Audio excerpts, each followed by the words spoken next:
Okay, so the Seahawks don't play till 1 today, so I've got time to discuss this trap and trace pen register versus Stingray issue that's going on. Thank you, Heather, for bringing that up, because it made me go back and listen to what Stingray said, and now I have more questions. But first of all, a trap and trace / pen register is not a Stingray. What I have maintained is that Idaho does not employ Stingrays. You posted the law about trap and trace and pen registers. Yes, Idaho employs those. They have for decades. Trap and trace and pen registers have been in use for years. The reason why they were called a pen register is because the little device they used to put on the landline looked like a writing pen.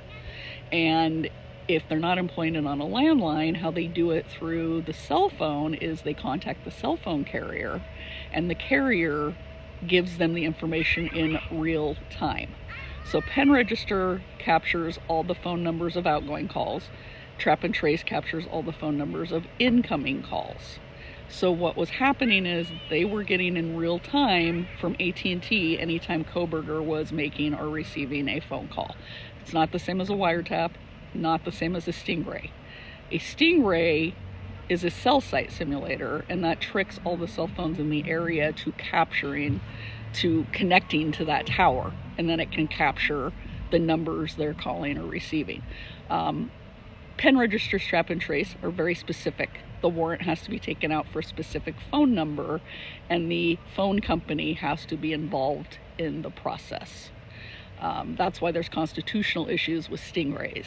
Now, nothing is saying that the warrant that Payne took out was for a Stingray. It's only showing trap and trace and pen register. Let's take a look at what he said in the probable cause affidavit. Okay.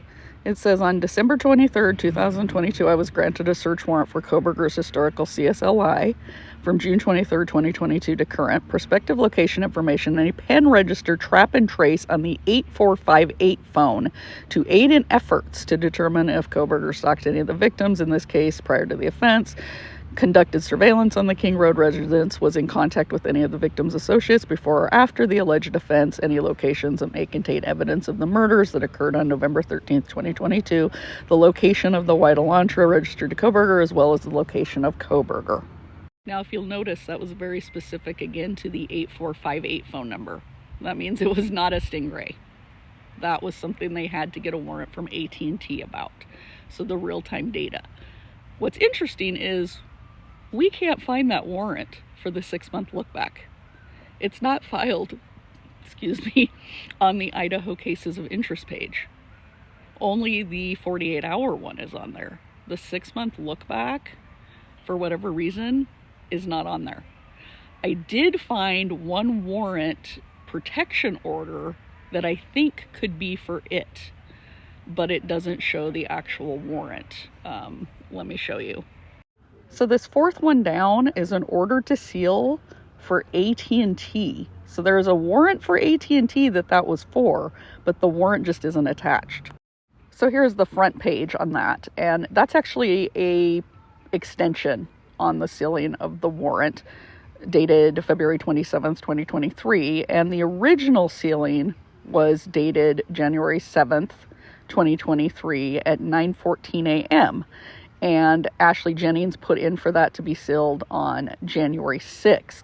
What is interesting, though, is that the warrant for the 48-hour records was sealed on January 7th at 9:15 a.m.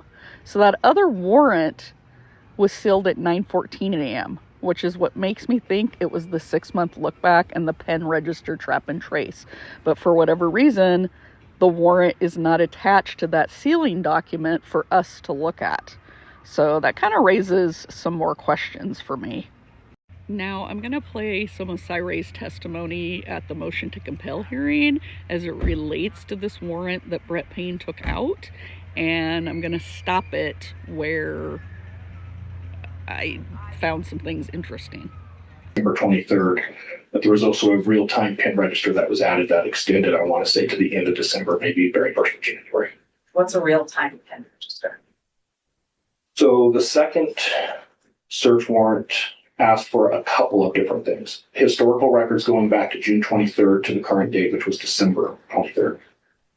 The second piece that was asked for is real-time data from the network, which is commonly referred to as a pen register, trap and trace. And it's the ability of law enforcement to monitor network connections in real time. So as that phone connects to the network for certain reasons, I can see those connections. It's not a wiretap. I can't hear anything. I can't see content, but I can tell the phone is connected to a particular cell tower. There's also what's referred to as ping data, and that's going to be AT&T's estimation of where the phone is at, and that's provided by latitude and longitude, and that comes in every 15 minutes. So there he discusses the trap and trace, not a Stingray. It's just monitoring in real time what's going on with the phone, basically. His phone data, who he's calling, who's calling him. Also, they can get what towers he's connecting to in real time as well from AT&T. And then he mentions the ping data, and that we can actually see on Maori's 48-hour warrant. So yeah, I'm assuming that was also on the 6-month warrant, because ping data is something that is normal to request when they're doing these. But let's listen to the next part, because that's where I start scratching my head, wondering what is going on. What is the purpose of one of those devices? I should probably clarify. The third thing was the authorization for a cell site simulator. So it was a combination of all of these. Say what? The third thing? Because in the PCA, Brett Payne doesn't say he applied for a Stingray, for a cell site simulator. And as we know, there's not any Idaho law that shows they can get a warrant for a cell site simulator. So, if Stingray really saw this on a warrant, first of all, I don't believe it could be on the Idaho warrant, because Brett Payne's warrant was on December 23rd. Koberger was already in Pennsylvania. A cell site simulator would have had to have been used in Pennsylvania, since he was no longer in Moscow. You can't get a warrant in Idaho for something that's going to be employed physically employed in Pennsylvania. Now, the difference is you can get a warrant for AT&T to track his information. You can get that out of Idaho. But a Stingray is actually physically there at the location. That means it would have had to have been out of Pennsylvania. So, here's my question. Was there a FBI warrant for a Stingray that we aren't aware of? Was there a Pennsylvania State Police warrant for a Stingray we're not aware of? I haven't looked into Pennsylvania's laws yet to see if they allow Stingrays. But 23 states do, so it's possible that they're one of them. But we also know the FBI uses Stingrays. So, is it possible that when Eliza Massoth said that there was something in the federal subpoenas that was used in the probable cause affidavit, but she wouldn't say what it was, she just said it was used in there, could it have been a Stingray? Could the feds have gotten a warrant for one? Because like I say, there's no way Payne could have, because Koberger was already in Pennsylvania anyways. And Idaho doesn't allow, like through their state warrants for those. But FBI could have done it. Pennsylvania State Police could have even done one. I just find that really interesting that Stingray was saying there was a third thing, when in the PCA it only mentions the pen register, trap and trace, and then of course like the regular warrant things you get when you do a warrant for cell information. So the mystery thickens, apparently. Really, really interesting going back and listening to that testimony. Just as a matter of policy, and I think pretty much every law enforcement agency in the world has adopted this if they can, to use the cell site simulator, you want to see a real-time feed of the phone. Otherwise, you're driving in circles where the phone may not be. So it gives law enforcement the ability to have a general understanding of where a phone is operating or functioning. And then I can use the cell site simulator to do it. There's a number of reasons an agency might do this. This search warrant actually says they were requesting this because they were trying to locate where Mr. Koberger was. Okay, again, I would love to see that search warrant because they knew he was in Pennsylvania. And if you look at what Payne said in the PCA, it sounded like they were trying to find his locations before he left for Pennsylvania, like historical locations. Let's take a look at that again. So yeah, it's saying in here, any locations that may contain evidence of the murders that occurred on November 13th, 2022, and the location of the white Elantra registered to Koberger, as well as the location of Koberger. I took that as to mean the historical. So they were using the 48-hour file, and then the 6-month file is how they determined how many times he had been over in Moscow. I did not take that they were trying to find where he was at the present time on December 23rd. But if Cy has seen the warrant, there may be more things in there. Of course, obviously, there are more things in there we're not privy to. Going to the understanding what's happening right now, is that used so that you don't just know where the phone was 5 minutes ago, but you know where it is right now? Within a time period, it's not a perfect system. There is a little bit of a delay, and the information comes in intermittently. So it's not a real-time feed of giving constant evaluation of where that phone is. But if you know what you're looking at and you've done it long enough, you get a pretty good idea.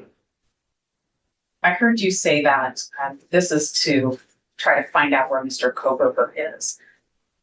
In the information that supported this warrant, didn't they already know where Mr. Koberger was?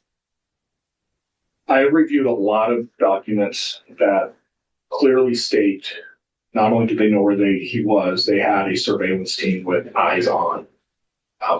So yes, it would be unusual for an agency to request this type of equipment. And I need to qualify that. This truck driving around is about $1 million. It's not something you just park in the garage at night. It's a very expensive resource. It's a very technical resource that requires a lot of training and skill to use properly. Okay, so that's interesting too, because he's saying, oh, it's a very expensive piece of equipment. Well, we know it's expensive, but a big van? No, Stingrays now are small enough that you can just put them in your car with you. Walk around with one in a briefcase. So did he know exactly what type they were using?